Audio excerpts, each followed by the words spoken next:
Do you and your partner often argue over trivial matters? Let's dive into how to handle relationship conflicts without losing your cool. Watch to the end for practical tips.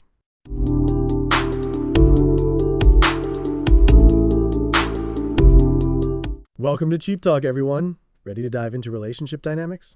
Today we're tackling those pesky little arguments that can pop up even in the strongest relationships. You know, the ones about unfolded laundry or unanswered texts? Sound familiar? Oh, absolutely. It's like you're in love, everything's great, and then bam, a tiny disagreement turns into a full-blown war. It's exhausting. Exactly. And the worst part? Afterwards, both of you are like, what was that all about? It's like a temporary loss of sanity. The article we're discussing today talks about this phenomenon, explaining how even minor disagreements can escalate in romantic relationships. And it's got some really interesting insights, like how passionate love, that exhilarating, all-consuming feeling, can actually make us more sensitive to relationship hiccups. Yeah, makes sense, right? When you're that invested, even small things can feel like a big deal. Totally. The article goes on to discuss a strategy from psychology called appropriate detachment, not like emotionally detaching from your partner, but more about taking a mental step back during a conflict. So, like removing yourself from the heat of the moment? Precisely. It's about creating an observing self, a neutral perspective where you can examine your own emotions and behaviors without judgment. Kind of like watching yourself in a movie. Interesting. So you're both an actor and the audience? Exactly. And this idea comes from Gestalt therapy, something called creative indifference. It's not about being apathetic, but about adopting an unbiased stance, free of any preconceived notions or desired outcomes. Like when you see a couple arguing in public, you're not emotionally involved, so you can observe their interaction more objectively. Oh, I get it. You have a clearer perspective because you're not caught up in the emotional whirlwind. Right. And by applying this appropriate detachment during a fight, you can gain a better understanding of both your own and your partner's needs. So, how does this actually work in practice, say, with the unfolded laundry example? Okay, so imagine the person whose laundry is in question uses this technique. They acknowledge their feelings without making excuses, simply observing the situation as an outsider might. They then do the same for their partner, seeing them not as their beloved, but as someone expressing frustration. So they're basically putting themselves in their partner's shoes, but from a detached perspective? Yes, this helps them understand their partner's anger, and when they return to their own perspective, they have a broader understanding of the situation, leading to more empathy.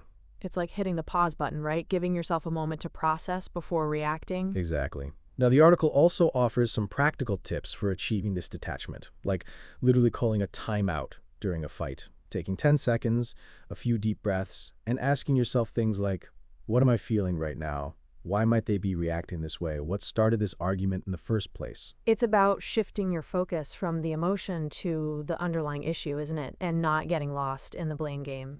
Absolutely.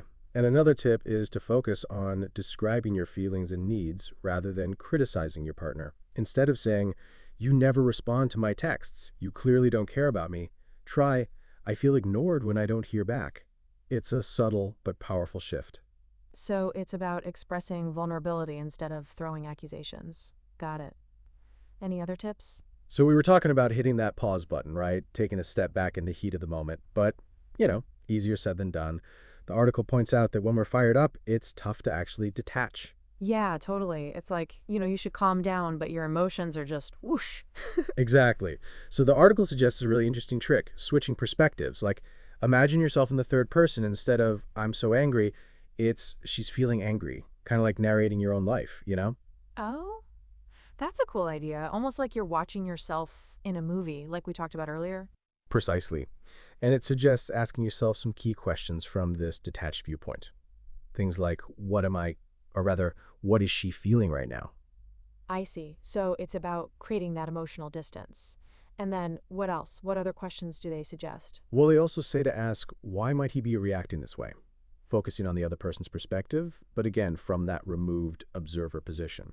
Right, right. Trying to understand their actions without immediately jumping to conclusions. That makes sense. And the last question? The last one is super important. What started this argument in the first place?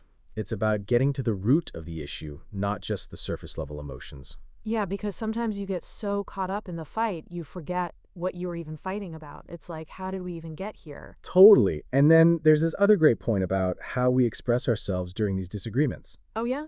What's that about? Tell me more. It's about how we often resort to like criticizing and labeling our partner when we're upset, right? But that just makes things worse. It's like adding fuel to the fire, isn't it?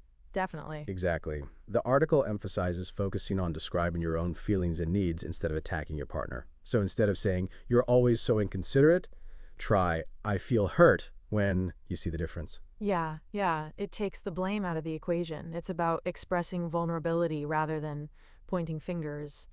It's more constructive, for sure. Exactly. It's a subtle shift in language, but it can have a huge impact on how the conversation unfolds. And if you're enjoying these tips and insights, don't forget to hit that like button and subscribe for more relatable conversations on Sheep Talk. We're always here to help you navigate those tricky relationship dynamics. Definitely. And we'd love to hear from you too.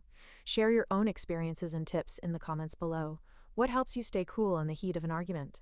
So we've talked about taking a step back, right? That whole observe, don't observe thing. But the article also mentioned something really important. Sometimes these little arguments aren't really about the thing at all. Like the unfolded laundry isn't really about the laundry. Yeah, yeah. It's like the tip of the iceberg, right? There's a whole lot more going on beneath the surface. Totally. It's about finding the emotional, what's the word? The trigger. Trigger, yeah. Like what really sets you off, not just the surface level annoyance. Exactly. And the article suggests like thinking back to when you've felt this way before. Like has this kind of frustration popped up in other situations? Oh, interesting. So it's about recognizing patterns in your emotional responses. I like that. Right? Because maybe it's something that's been brewing for a while. Like maybe your partner's been nagging you about something, and it's not just the nagging in the moment, it's the buildup of all those past naggings. Hmm. Oh, I totally get that. It's like the straw that broke the camel's back. The laundry is just the final straw. Exactly. Or sometimes these triggers can even go way back, like to childhood. Oh? Like how? Well, like maybe your partner does something that reminds you of how your parents used to treat you, and that triggers a whole bunch of old feelings. Wow, yeah, that makes a lot of sense. So it's not really about the dishes in the sink, it's about feeling unheard or dismissed like you did as a kid. Deep stuff. Totally. And the article really emphasizes how important it is to identify these triggers, not just so your partner can avoid them, but also so you can like understand each other better, really see each other. Yeah, definitely. It's about deepening that connection, right? Understanding where each other is coming from. And if you're finding these insights helpful, don't forget to hit that subscribe button and share this episode with a friend. Everyone can benefit from understanding relationship dynamics a little better. For sure. And leave a comment below letting us know what your emotional triggers are. We'd love to hear your thoughts. Absolutely. Let's keep the conversation going. And hey, thanks for tuning in to Cheap Talk. So this article talks about something pretty interesting, like how we can approach disagreements in relationships with like an experimental mindset. Oh, experimental mindset? Tell me more. I'm intrigued. Yeah, so like in long-term relationships, we tend to fall into these patterns, right? And those patterns can lead to the same old arguments. It's like a broken record. Totally. You get stuck in a rut. It's the same fight, different day. Exactly. And that's where this appropriate detachment comes in. It helps us break free from those patterns. So instead of just reacting, you take a step back, like we talked about earlier? Right. But it's more than that. It's about seeing the conflict as an experiment, like a test of a hypothesis. A test? So, like trying different approaches to see what works? I like that. Exactly. And acknowledging that you don't know the answer yet. It's not about being right, it's about learning. Yeah, it takes the pressure off, doesn't it? It's not about winning or losing, it's about growth. Totally. And the article gives some examples of questions to ask yourself, like, what did we try last time that didn't work? What could we do differently? Oh, that's a good one. Reflecting on past experiences to inform future actions. I dig it. Right? Or like, was there a misunderstanding that fueled the problem, getting to the root of the issue? Yeah, yeah, because sometimes it's not even about the thing you're arguing about, is it? Totally. And then another question is, did I handle this better than last time? Even if it still felt bad, was there some improvement? Focusing on progress, not perfection. Right, right. Celebrating small victories, that's important. And don't forget to hit that subscribe button for more tips on navigating those tricky relationship moments. For sure. And leave us a comment about how you approach conflict. We'd love to hear your strategies. So, this experimental mindset, it's about learning from every disagreement, even the messy ones, right? Exactly. Because even if things don't go perfectly, you still gain a deeper understanding of yourselves and the relationship. It's all valuable data. I see. It's about seeing the conflict as an opportunity for growth. Yeah. And, the article acknowledges that this can be awkward or uncomfortable sometimes, trying new things, being vulnerable. Oh, for sure. Stepping outside your comfort zone can be tough. but that's where the real growth happens, right? Exactly. It's a sign that you're pushing yourselves to be better. You're evolving. I like that. And, the article also talks about how this appropriate detachment isn't just for relationships, it's a skill that can benefit you in all areas of life. Oh, yeah? How so? Well, like when you're facing a setback, it's easy to get caught up in negative emotions, right? To just wallow.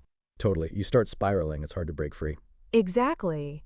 But if you can apply this detachment, you can take a step back and examine your feelings more objectively. Like, why am I reacting this way? What's the real issue here? It's like hitting the pause button on your emotions, right? Gaining some perspective. Precisely. And the article suggests asking yourself some key questions in those moments, like, what am I feeling right now? Is this feeling based on facts? What can I do to address the situation? Taking control of the narrative. Oh, that's helpful. So it's about self-awareness and problem solving. It's empowering. Exactly. And if you're enjoying these insights, be sure to share this episode with a friend. Let's spread the knowledge. And what about you, dear listeners? What helps you handle conflict? Let us know in the comments below. Thanks for tuning in to Cheap Talk. So, like, we were talking about how digging deeper into those little arguments can reveal a lot, right? But the article takes it a step further. It suggests approaching these disagreements with, like, an experimental mindset, almost like a scientist. Oh, really? An experimental mindset? How does that work? Well, in long-term relationships, it's easy to fall into patterns, right? The same arguments, the same reactions. It's like a broken record. Oh, tell me about it. It's the same fight, different day. So predictable. Exactly. And this experimental approach, combined with appropriate detachment, it helps break those patterns. Like, instead of just reacting, you take a step back and analyze. So you're not just in the argument, you're studying it. Interesting. Yeah, you're seeing the conflict as a test, a way to learn. Like, okay, what happened last time? What can we try this time? Oh, I see. So it becomes less about being right and more about figuring things out together. I love that. Totally. And if you're loving this conversation as much as we are, don't forget to hit that like button and subscribe to Cheap Talk for more relationship gold. Absolutely. We're here to help you navigate those relationship minefields. Now, back to this experimental mindset. The article mentions specific questions to ask, right? Right, like, what did we try last time that didn't work? Super important to reflect on past experiences. Yeah, yeah. Learn from your mistakes. What else? Another one is, was there a misunderstanding that, like, fueled the argument, getting to the root of the issue? Because sometimes it's not even about the thing you're arguing about, is it? There's something deeper going on. Exactly. And then there's this other question, did I handle this better than last time? Even if it still felt bad, was there some improvement? Focusing on progress, not perfection. Baby steps. Oh, I like that. Celebrating the small victories. It's all about growth, right? And speaking of growth, if you're finding these tips helpful, be sure to subscribe and share this episode with a friend. Everyone deserves a happier, healthier relationship. And that's what Cheap Talk is all about. So, this article, it's talking about something called appropriate detachment, right? And how it can, like, totally recharge a relationship that's hitting a rough patch. Oh, yeah? Appropriate detachment? Sounds kind of counterintuitive, doesn't it? Like, shouldn't you be more attached, not less, if things are going downhill? Well, it's not about emotionally detaching. It's more like taking a mental step back during a disagreement, creating some space. Oh, I see. So, not getting so caught up in the heat of the moment? Interesting. Exactly. It's about shifting from being totally absorbed in the emotion to, like, observing it, almost like you're watching yourself in a movie. Hmm. Oh, like that observer self idea we talked about earlier? That makes sense. And if you're finding these tips helpful so far, don't forget to hit that like button and subscribe to Cheap Talk for more relationship advice. We're here to help you navigate those tricky relationship waters.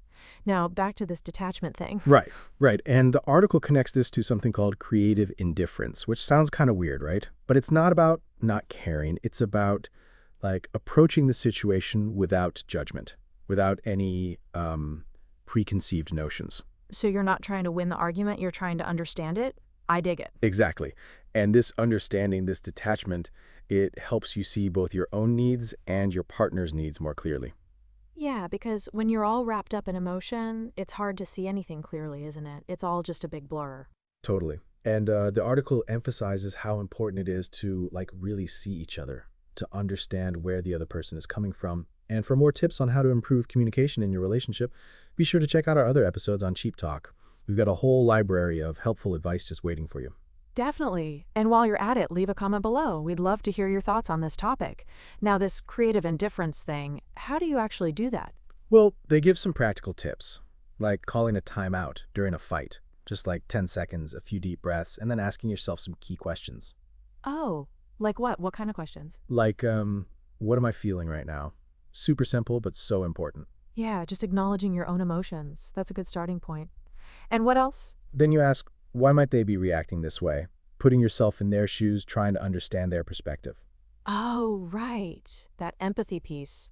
Crucial. And the last question? The last one is about getting to the root of the issue, Like what started this argument in the first place? Because sometimes you get so caught up in the fight, you forget what you were even fighting about. Oh, totally. It's like, how did we even get here? And speaking of getting somewhere, if you're enjoying this conversation, don't forget to subscribe and share this episode with a friend.